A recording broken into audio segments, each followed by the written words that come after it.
So the reason I said it can be free is that Bethesda and I have a lot of love and a lot of hate for each other. Ooh. Because Bethesda... And there's only one bed in that hotel that you just checked into.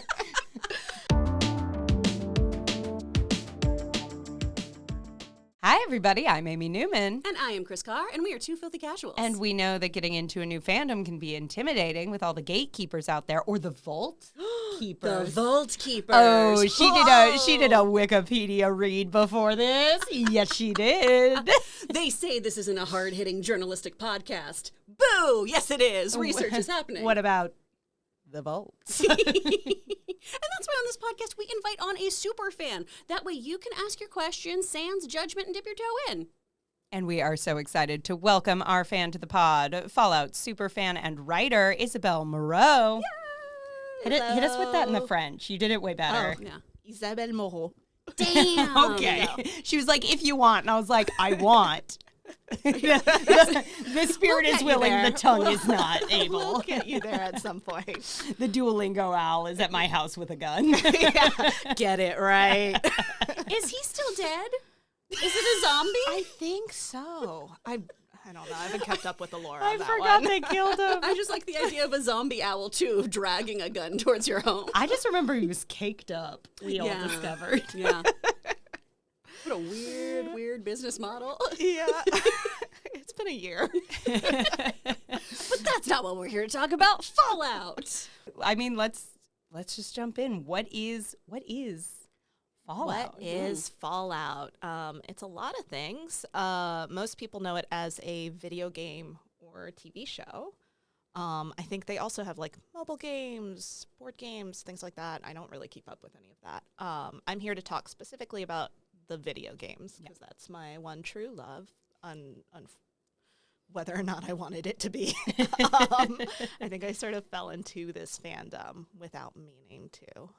I didn't even realize I was a fan until I was talking to my brother who introduced me to Fallout, and he was like, oh, you really like those games. It's always a fun moment where you're like, oh, I know more about this than the average bear, don't I? Yeah, well, and he was the one who was pointing out, he was like, oh, you know all these details that I've never, bothered to follow up on or look at. And I was like, oh, that's strange. Because in my head, of course, he's the one who introduced me, so he is the super fan. And he certainly, knows more lore than I do, because he's just better at retaining those facts.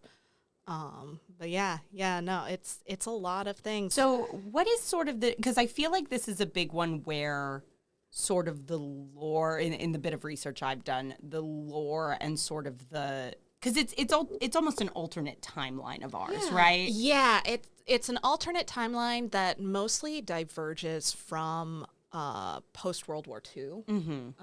The general concept is that post-World War II, the U.S. in particular, but all the major world powers really lean into nuclear fusion and nuclear energy. And so they start using that, and that's where our timelines diverge. It's almost like nuclear steampunk to my brain of not exactly, but in the way it's what if the technology verged here? How would that aesthetically and technologically change things? I feel like we're almost doing that with nuclear power and mid-century aesthetic. It's that, and what if the Red Scare weren't just a scare? Right. Is sort of how they originally were. I think some of that storyline has sort of filtered out over the years as racism's become less popular. But sorry, that was probably not the best thing to say. No, it was very encouraging because my brain went, has it? I don't know. At least in video games. Beautiful. Okay. We'll take the little wins, I guess. Yeah. A lowercase W is still a W. But so it's sort of it's got a 50s aesthetic, even though the timeline starts to diverge before then. It's got a very 50s sort of aesthetic. I don't know the dates, but I know that the sort of apocalyptic event in which a bunch of nuclear bombs go off across the U.S. and presumably around the world That happens in like the 2000s, 2100s, something like that. Oh, okay. So it's sort of strange to think about the fact that, or not the 2100s, it's the 2000s. It's strange to think about the fact that the world aesthetically doesn't change between the 50s and then. Yeah, so because I was a little confused because I watched just a little bit of the TV show I figured it was a good way to get just some of the feel for it. So if you've seen the TV show, like that opening scene at the birthday party where it feels very 50s, that's supposed to be like around our time, maybe a little later, not the 50s. Well, so in that is like 100 years. So that would be the 2100s. Okay. It's like 100 years after, or I forget.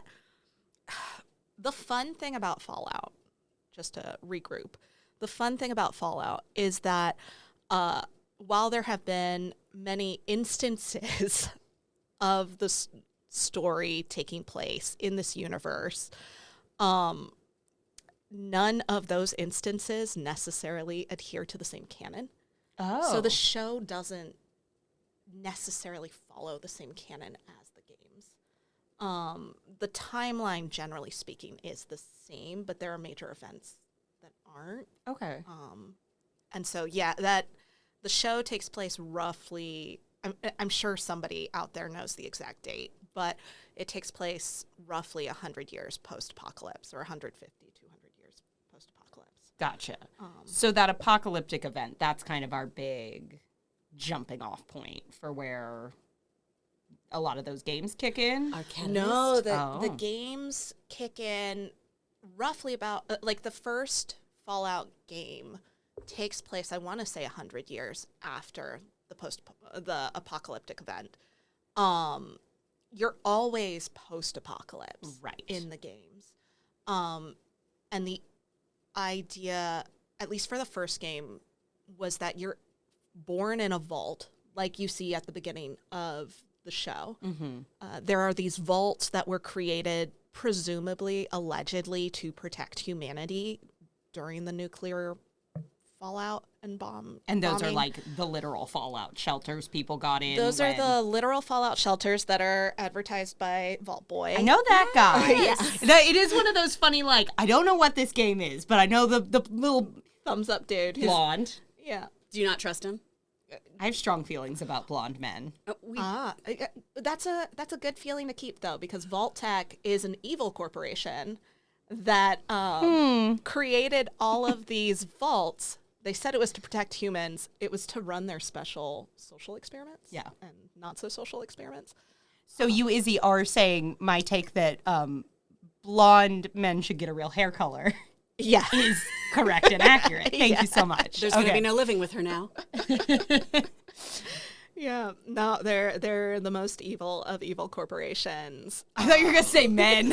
Well, it's run by men, so there. Blonde, presumably. So the Fallout shelter, so everything's kind of, your jumping off point is people living in these vaults? Yes. For most of the games that you generally start as a vault dweller who has to leave the vault for some reason or another. Okay. And so it's a fun sort of gamer experience because you get to explore this post-apocalypse wasteland as a character who is learning about this wasteland for the first time. It's not true in every game, but in most of them, that is sort of the scenario you play. That's a nice jumping off point, too, because then it gives you probably, as the player, a lot less frustration of like, oh, it's okay, I'm not supposed to know what this is yet. We're all going to learn together. Yep. I like that. It's really fun. And it gives an explanation for why your character comes out so confused and not necessarily built for the wasteland. Why I'm so bad at this game, presumably. It's like, no, I'm just being Just new. This is lore accurate. Yeah.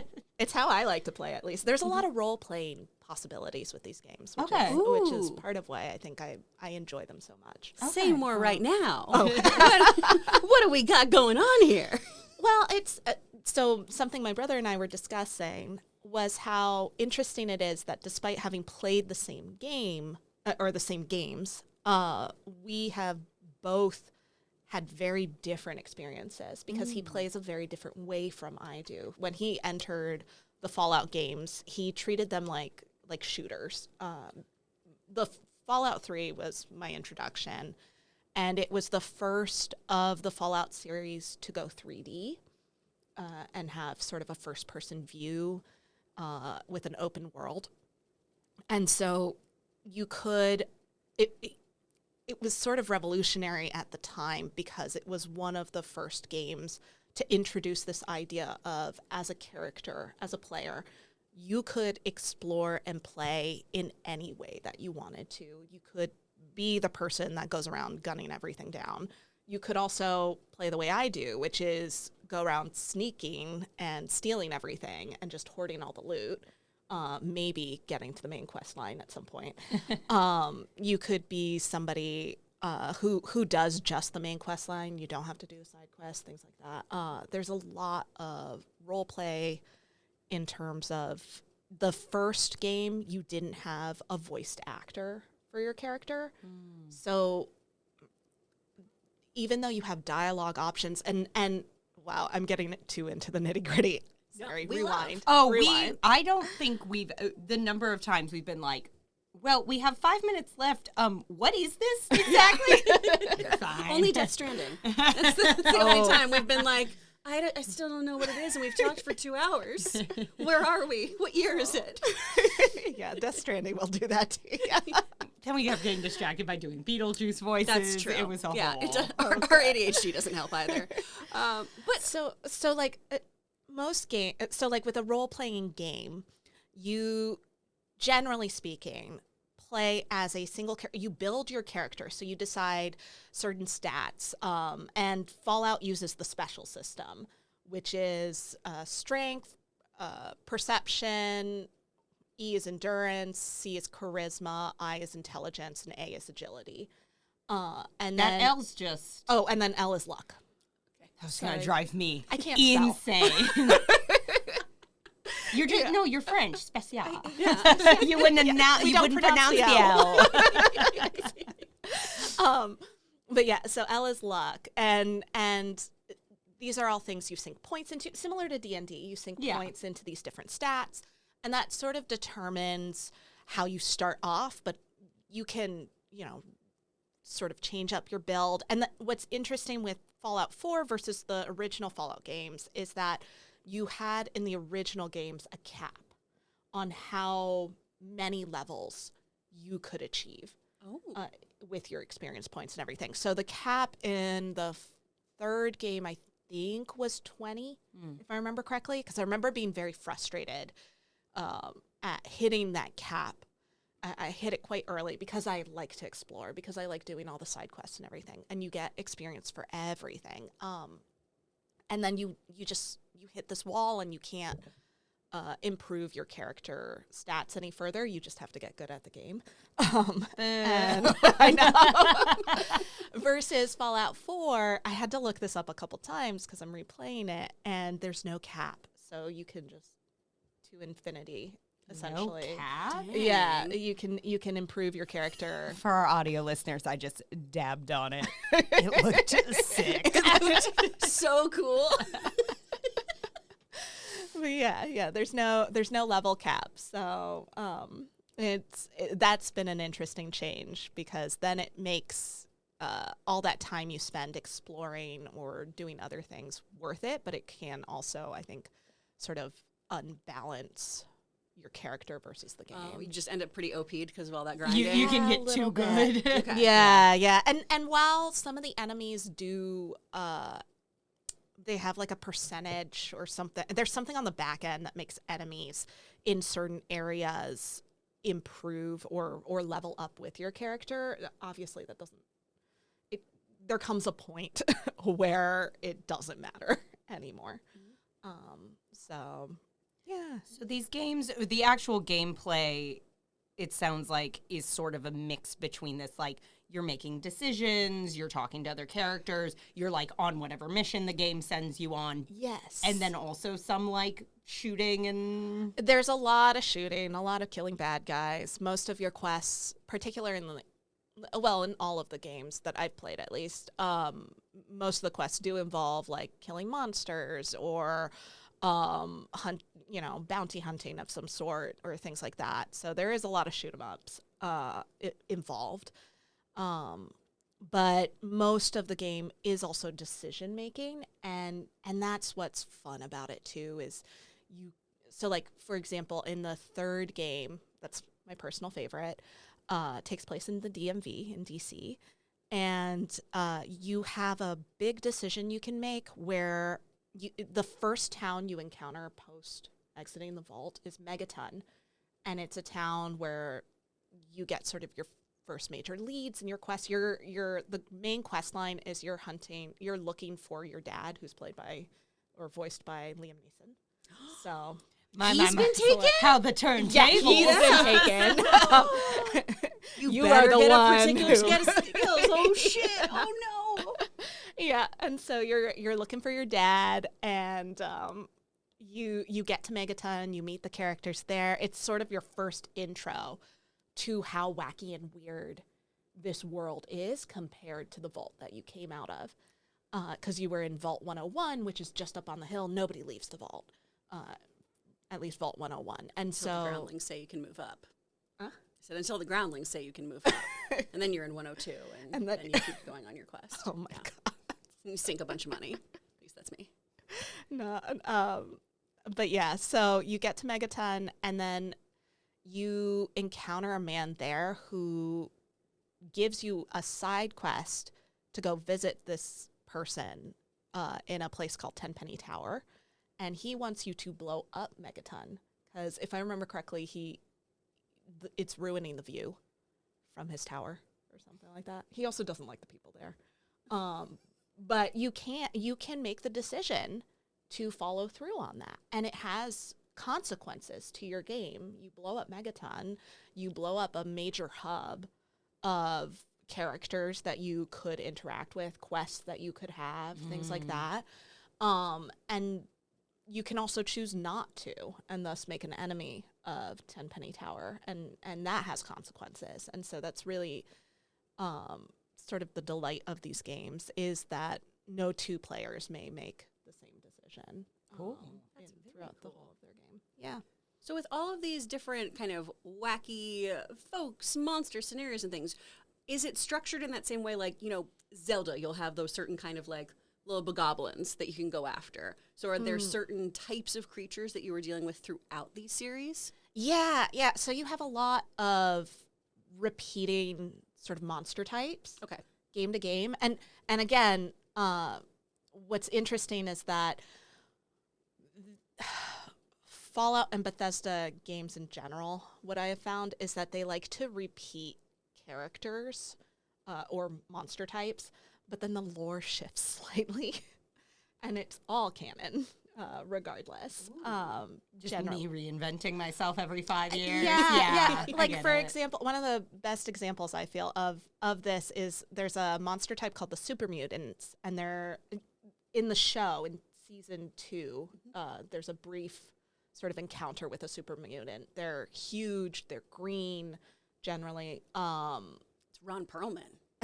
Yeah, that's right. I forgot it was Ron Perlman in the show. And they're not usually that intelligent. Like the East Coast ones and the West Coast ones do differ in that the West Coast ones tend to have more speech, whereas the East Coast ones, particularly in Fallout 3 for DC, they don't really talk that much. And I assume, like, the East Coast ones are kinder, but the West Coast ones are nicer. You know what I mean? Yeah. Generally. Yeah. Like, friendlier, but then the East Coast ones will actually... But at the same time, they share the same values of just wanting to eat everybody. So, Well, Yay. aren't we kidnap all people. more alike than we are different? Kind of beautiful. yeah.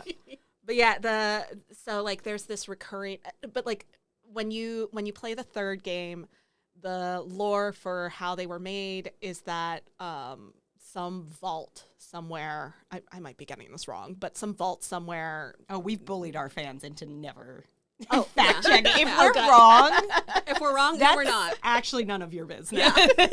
There's too much, okay? There's too much lore, and if it there's- all crosses over. Everything's canon, then bleh. Yeah. Well, and that's just it. It's like the show too. It's like, okay, it's canon, I guess. But yeah, because like in 3, they come from they're all made through the FEV virus, which is forced evolutionary virus. Okay. And so in 3, it's like some vault somewhere. They're turned. This vault experiment was to use the FEV and turn them into super mutants. But in games 1 and 2, the canon is that they were created by the master. I don't know much about the first 2 games, so that's about all I know of that. In New Vegas, which is also the West Coast, they're created by the master, but then there's also the Nightkin, who are addicted to these things called stealth boys that make you invisible. So they have blue skin, not green skin. Oh. And a little bit of psychosis, the poor dears. Just a skosh. Sounds like West Coasters, am I right? Yeah. And then when you go back to Fallout 4, which is on the East Coast again, there's a new lore, which is that they were created by the FEV virus, but this time by the Institute that's making like androids.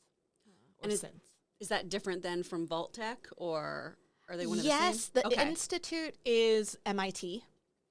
Or was MIT. You college pukes. Yeah. They're always up to no good over there. But yeah, that's MIT is the Institute, Vault Tech. There's Vault Tech, there's Robco, which is featured heavily in the show. One thing I feel like quickly, I was like, oh, okay, I kind of get that. It's all sort of this like parody of consumerism and capitalism and Yes, and it Yeah. it all ties back to the sort of catchphrase of the show or of the games, which is the catchphrase is "War never changes." That's sort of the big. Anytime you see a Fallout like ad or trailer or something, at least for the games, even I think they did this for the show. War never changes. That's the sort of motto, so to speak. Oof. And that's the idea in these games, is that even in a post-apocalyptic wasteland, people need to figure out how to get along. yeah. And they don't. Well, and I think it's really interesting, even this idea of like in a post-apocalyptic world, like we do all, like it does become almost this loyalty to these brands and these corporations, and like how quickly that sweeps into, you know, or to certain factions. Yeah. You know, and part of that is the game model, the gameplay model. It makes it very easy for you to feel as if you're fighting different enemies, even if they're all the same skin, technically, with just different costuming, because they're called different things. So that I think part of that faction division is from this easy sort of creating an open world with the feeling of a lot of different things to interact with. But yeah, it also works really well as a sort of warning to if we let capitalism get too far. Yeah, it's got levels for sure. Yeah. So there are more games than I realized. Yeah. This has been around a lot longer than I realized. I think I've never played the games. I did some research for this. I think this came on my radar with New Vegas is the one I started hearing people really talk about. And that's the one that a lot of people say is their favorite. I used to say the same thing, and then I replayed it. And I think 3 is my favorite. But what about 3 speaks to you? I'm from DC. It takes place in the DMV. And there's a lot to it. Well, I'll go into it later, I guess, but I am doing a replay of 4 on survival mode, which is a whole thing. And I think I like 3. It has given me a new appreciation of my replay of 3, and I'm approaching the game differently from when I first encountered it, which I think is providing me with a lot more enjoyment than I did the first time I played it. It's nice they have those replay value too. Yeah. I feel like even just as someone who's like, I want to get my money's worth if I paid for something. You do not want to know how many thousands of hours I have sunk into these games. It's that's ROI, baby. Yeah. That makes sense. If you can play it in so many different ways too, and you can side quest so hard, then you can have so many times of revisiting it and seeing how it changes. We haven't even gotten into mods. Like, I haven't even mentioned modding, which is my favorite part of these games. Like, and there are so many amazing mods available for free for these games to just increase that replay value and make the game feel fresh. Like, all you need to do to replay one of these games is slap on a weather mod, like install a weather mod for it, and instantly the game will feel so much, I don't know, brighter's not the word, but like it just improves, I think, some of the graphic quality, but also provides a new sense of wonder. Like, I always install a weather mod whenever I'm playing a and that game. just literally creates different weather. Creates different weather. Does that affect the gameplay or just the aesthetic well, of it affects the role play. Oh. So I guess if you're somebody who's like going in, you want sort of a run and gun sort of game, and you want to get straight to the main quest and just do the main quest, so weather mod isn't necessarily going to change things for you. But for me, because I like to role play, because I very much like giving my characters vices that they have to work through, and things like that. Having weather change makes the world feel more lived in, and it creates, I think, an immersion, a sense of immersion, and it improves that. Okay. Yeah. And those mods are free? Yeah, they can be. I know that this That made might it be a sound little. like you were stealing it. No. They can be. I mean, yeah. What That car was free. Could be. You wouldn't steal a car.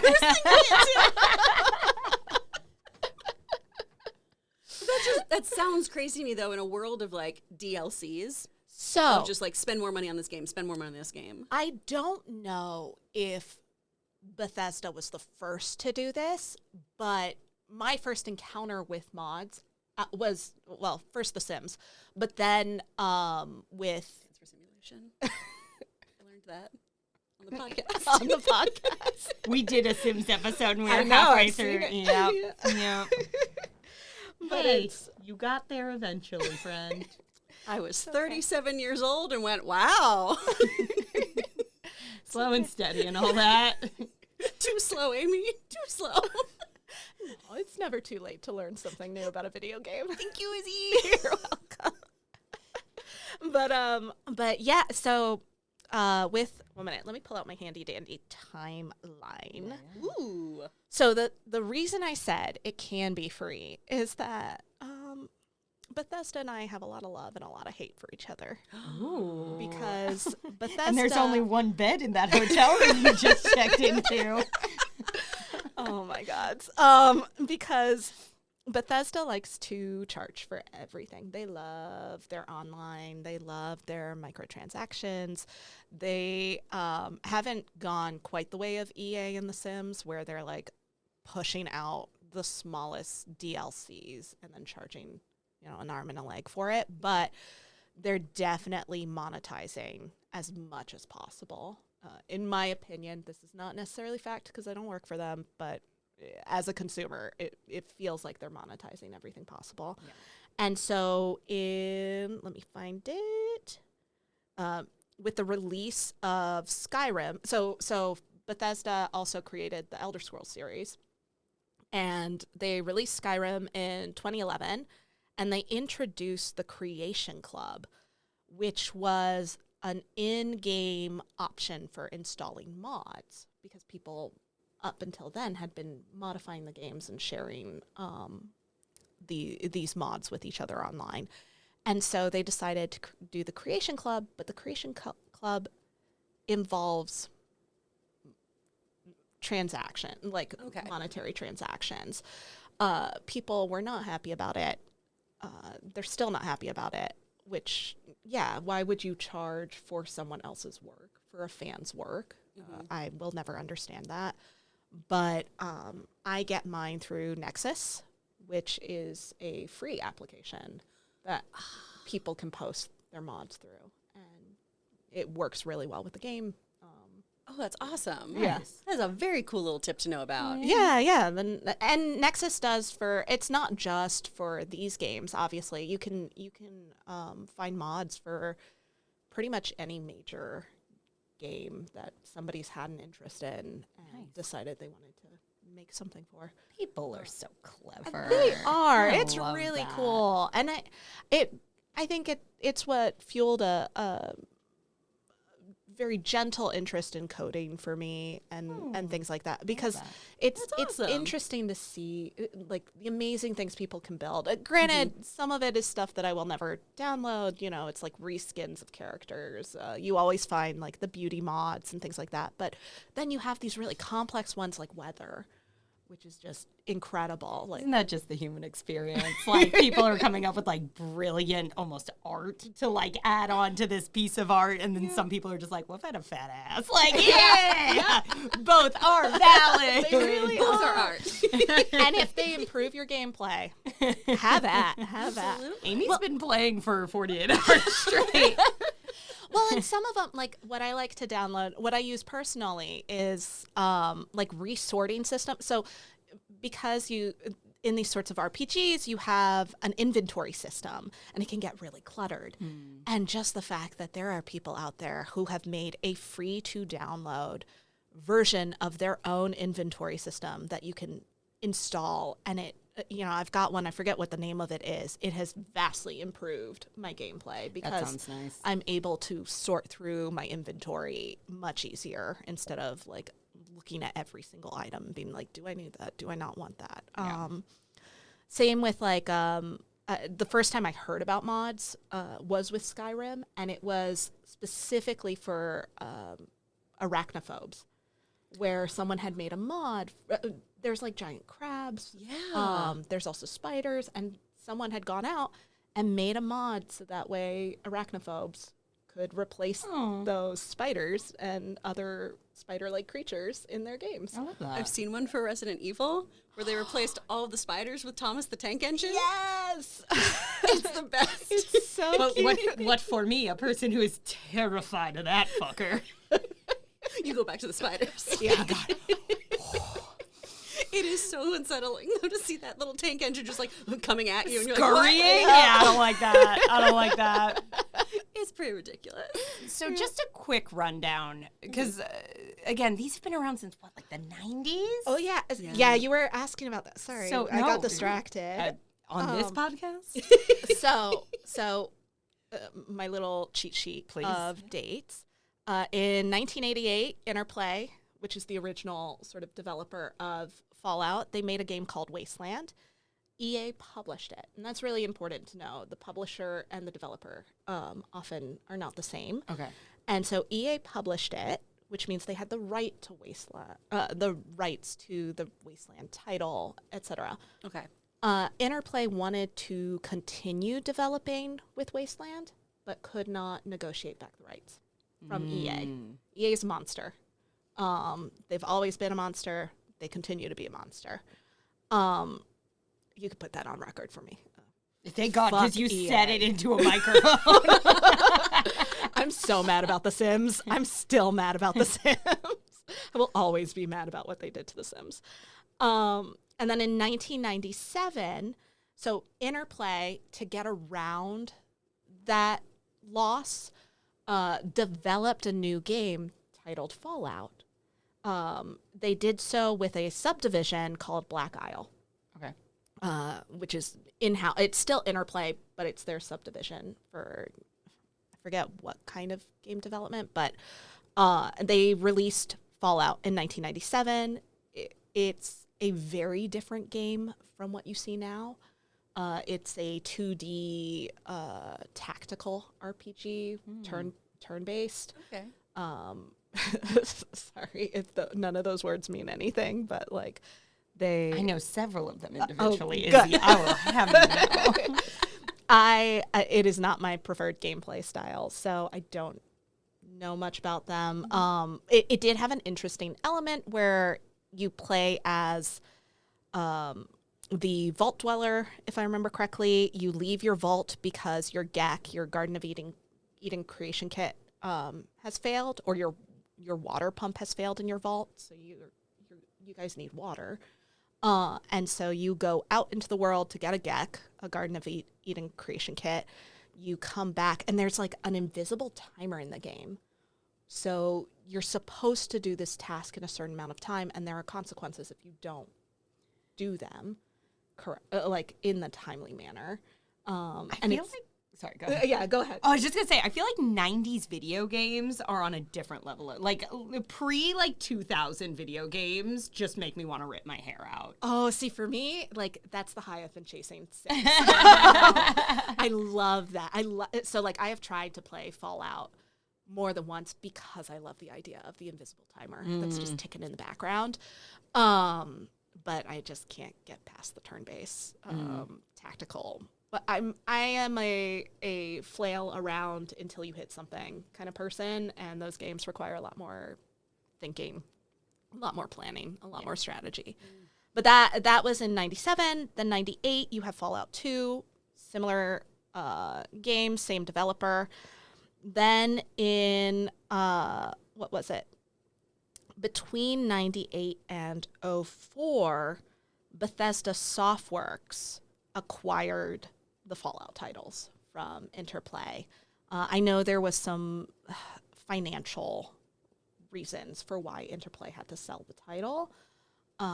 They had been working on development of a Fallout 3 game. When Bethesda acquired it, they did not use any of the code, any of the development whatsoever. So was that kind of the shift more into the Fallout, like a modern Yes. fan would know and recognize? What they ended up releasing in 08 was Fallout 3, but it's a 3D open world RPG. Gotcha. And it was more in line with Bethesda's previous games that they developed in the Elder Scrolls series. Particularly, I think at the time, Morrowind had just come out.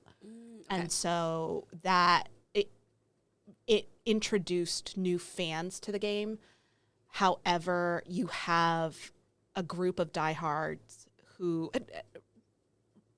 It makes sense. If you're somebody who loves a 2D tactical, Fallout 3 wasn't necessarily going to be your cup of tea. Mm-hmm. And so I get why people were upset by it. But, yeah, it took place in the DMV. So it moved everything from the West Coast to the East Coast. Oh, whoops, sorry.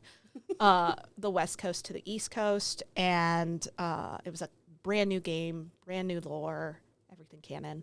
And so that's game number 3. In between, there's also Fallout Tactics, Fallout Brotherhood of Steel. We don't talk about those because those are other games that I don't play. They don't exist. I mean, somebody loves them. I'm sure. You know, someone out there. They're going to be upset that I don't play them. And then what else? Then we had a lawsuit in 09 between Bethesda and Interplay because Interplay was developing the MMO. Interplay lost eventually, and that's how we end up with Fallout 76. 2010 is when New Vegas came out. Okay. And that's when you would have been hearing And about that's New the Vegas. 4th one? That's technically the 4th one. However, it's called New Vegas and not Fallout 4 because Obsidian is the developer, not Bethesda. I don't know why Bethesda didn't develop that one. They did publish it. So at the time too, Bethesda has grown. And so I think they were developing the next, Skyrim is what they were working on potentially. I think in the timeline, that's where it is. And so Bethesda has grown and they start to split into Bethesda Softworks and Bethesda Game Studios. One of which is the publishing arm. The other one is the development. Gotcha. Sorry, this is a bunch of nitty gritty. No. So Obsidian develops New Vegas. Some people don't consider it canon because it's by Obsidian. It's not by Bethesda. Oh. What is canon in this, though? I know. There's so many. That feels like a weird spot to be like, here's my line. Yeah, well, I think part of it too is people just really liked New Vegas, and other people were upset by that. So. It makes me think of Star Wars, where there's G canon, which is, George Lucas canon, and there's certain things in the movies and different shows and comics that then everyone then fights over of what is and isn't. Yep. That's how this feels right now, of like, it's canon, if you believe. Exactly. Well, and it's like, I'm sorry, the show goes to New Vegas, and does the show follow the canon of the version of New Vegas I played? And what happened? No, but that's okay. It's the canon for the show. That's true, because in a video game, too, where you're making choices that alter the world to really lock in. The world state, or like also, affect like major decisions. Like in my version, Mr. House is no more. He got shut down and then murdered by my character. So like that's my version. So New Vegas comes out in 10. 11 is the release of Skyrim, intro of the Creation Club. 15 is Fallout 4. So it's been since 15, 10 years. Okay. I guess. And they haven't done a new one? So. Uh-oh. I love on this podcast when I'm like, time for me to ask the most innocuous question I could. And the guest is like, let me collect myself. There's a little bit of tea here. Ooh, okay. Which is that Fallout 4 came out. And at this, I don't know when exactly Elder Scrolls Online comes into this timeline, but they've introduced Elder Scrolls Online while people are asking for an Elder Scrolls 6 to follow Skyrim. So mind you, Skyrim was released in 2011. Okay. So it has been, 15 years since then. And then you have Fallout 4 that comes out in 2015. They put out this online game nobody wanted. They then say, it's okay, we're working on the development of Elder Scrolls 6. They released a trailer, a very, very short teaser. I looked it up this morning, 7 years ago. And then immediately backtracked and we're like, oh, wait, we've got Fallout 76, which is another MMO. And we have more Elder Scrolls Online updates. And like, for context, every year I watch the E3 Game Awards with a friend. Like, we chat back and forth via texting. And every year she gets really excited. And she's like, do you think this is the year they're going to announce the next Elder Scrolls game? And then they have some big announcement. They tease it. They're like, Elder Scrolls. And then online. Every time. And every time I get a little emoji from her where she's sad. It's like, oh, yeah. But so all of that context to say, they promised, I think it was last year, Todd Howard came out and was like, oh, we're going to have, was it last year, 2 years ago? He said, development of the next Fallout game, Fallout 5, will begin when things are completed with Elder Scrolls 6. Jesus. So never is the answer. Gotcha. They did allegedly, I couldn't find the source for this, so I don't know how true it is. Allegedly, it was reported last year that development had begun on the next Fallout game. But it could also be another MMO that nobody wants. So. Yeah. By nobody, I mean, like, they have a huge group of people that do play those games. But.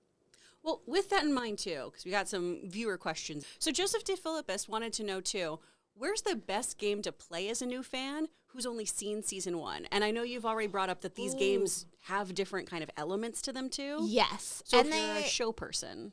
I would say if you're a show person, play New Vegas. Okay.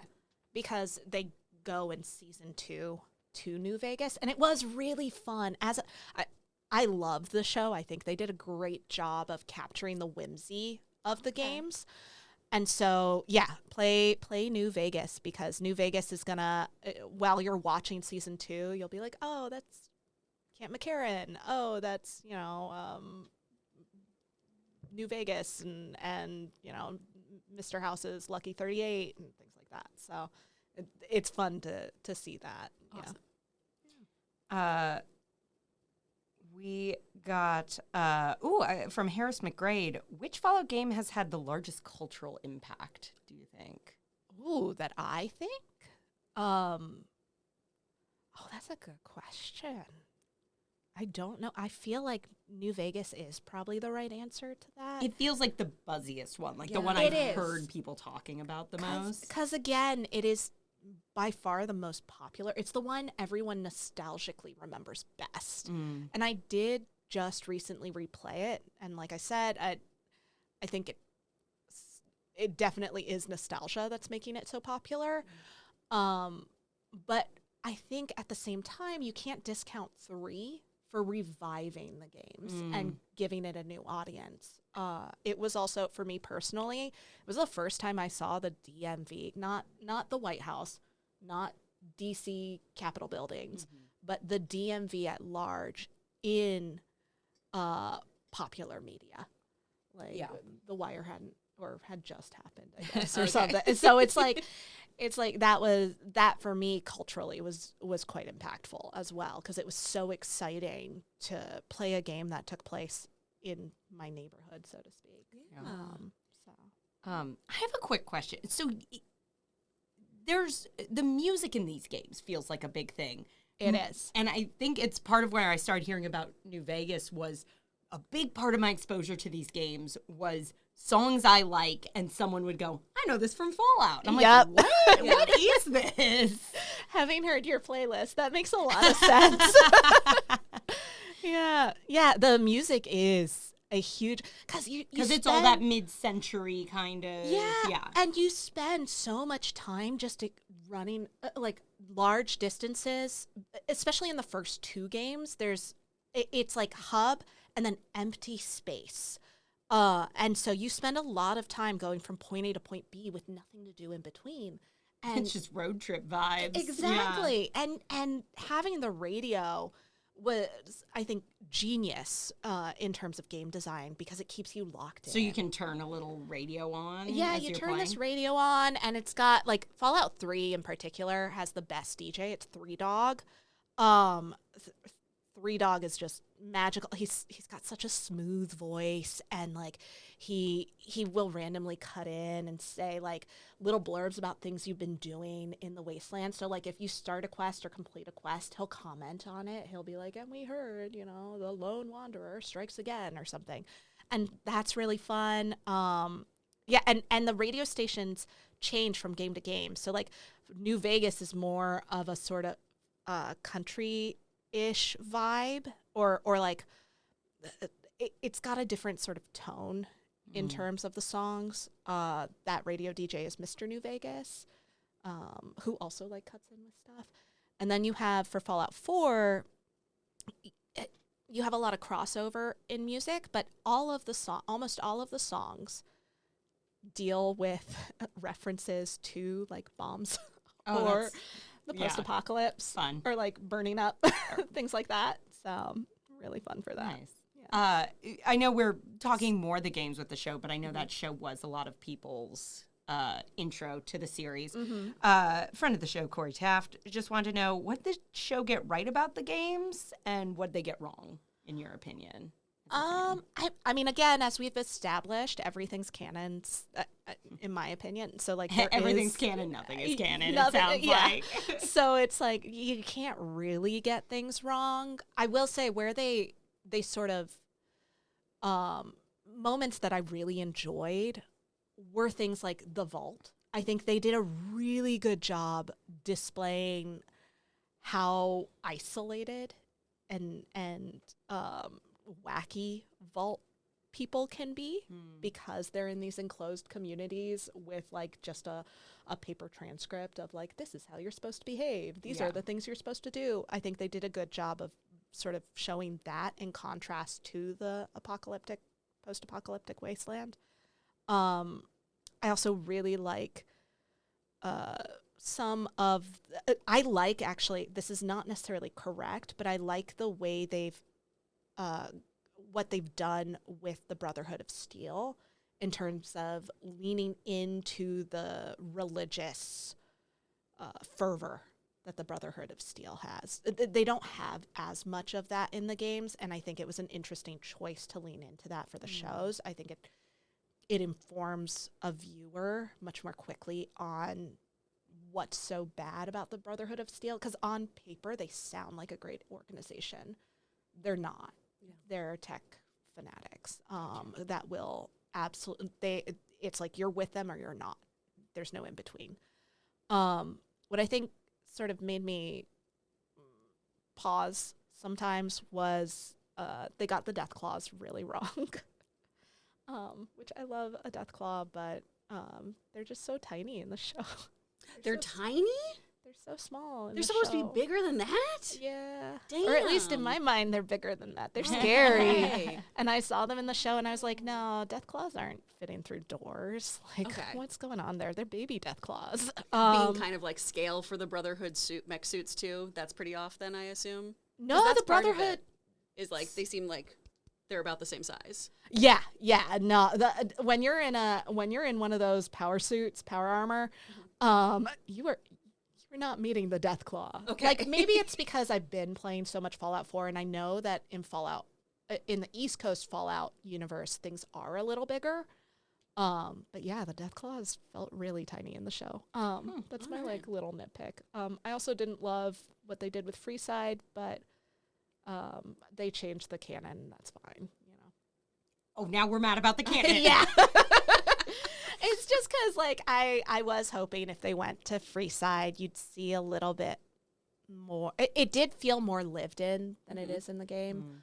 But yeah, it's because the death claws have come in to the main strip in the show, and that's just never a threat in the games. So yeah, but otherwise, no, I love what they did with Kaisar. And the mispronunciation joke that they do, that was great. I love that. Yeah. So overall, pretty satisfied with it as a fan? Yeah. I mean, yes, they changed stuff, but again, it captures the whimsy. You can't stick to it. I mean, we've all worked in showbiz. Like, you can't stick directly to the source material for certain things. It just doesn't work visually. Yeah. We did get one final question, and I'm too old to see whose name it is. I'm so sorry. If you were trapped in a vault, what would your ideal vault have in it? That's for you personally. That short kid. Thank you. Oh, if I were trapped in a vault, I would want water and air. Wow. And food. Hot takes. Those are not guarantees in the vaults. The thing is, with the vault experiments, none of that is guaranteed. Dang. I would definitely not want to be in the puppet vault, where it's canon. There's a vault with a man who was just in there with a box of puppets, and he goes insane, escaped the vault, and wreaked terror across the wasteland. So another person feels ideal, maybe? Yeah. I mean, Not like, if you want to survive, I guess that's a great vault. But yeah, yeah. No, I would want things that don't, like, books. It feels like a lot of vaults don't get educational materials, or water is the big one. A lot of yeah. Big if true. That makes sense. Anything else you want to say about Fallout? What do you love about Fallout? I feel like we touched on a lot of it. But. I would just encourage people to play the games. And, like, again, I love it. I know part of that is having gotten in at the right point, and having played for a long time now. But I think, for all their faults, and there are a lot of faults, we didn't even touch on those. For all their faults, they are fun, open games to explore. You can mess around with mods. Like, if you're somebody that's interested in game design, in narrative design, these are excellent games for exploring the different options available. And in terms of, what am I trying to say? Just go play them. Go play them. And if you don't like one, play a different one, because sometimes what what works for one person as an entry point isn't going to work for you, and that's okay. Like, you know, you get what you want out of it. Fantastic. Love it. Well, thank you so much. And thank you to everybody who wrote in questions. We always appreciate you. Izzy, where can people find you? Nowhere. Okay. Yes. Thank you. Leave her be. Yeah. Leave her be. Find us, though. Yes. We're desperate for your love and validation. Tinkerbell, we will die without your applause. Thank you, please, and thank you. You can find us on social media at Two Filthy Casuals Pod. If you want bonus episodes, head over to patreon.com/twofilthycasualspod for bonus episodes every single month. And if you're listening and you like what you hear, or you're watching us on YouTube and you like what you see, please like, subscribe, leave a comment, rate, review, whatever your options are where you're consuming this media. Yeah, we are very close to 1,000 subscribers on YouTube, which is exciting. Thank you so much, everybody. We would really like to hit that goal this summer. That'd be lovely. Keep telling your friends. That'd be really, really rad. And again, thank you to all of our Patreons, too, who are giving us support so that we keep the lights on and have our subscriptions so we can actually put this out places. Yes. Well, thank you again for being here. Thank you guys for letting me ramble. Oh my gosh, loved it. Appreciate What it. we're here for. Yes. Our pleasure. And until next time, I'm Amy Newman. I'm Chris Carr. And if you followed this fandom, you'd be home by now.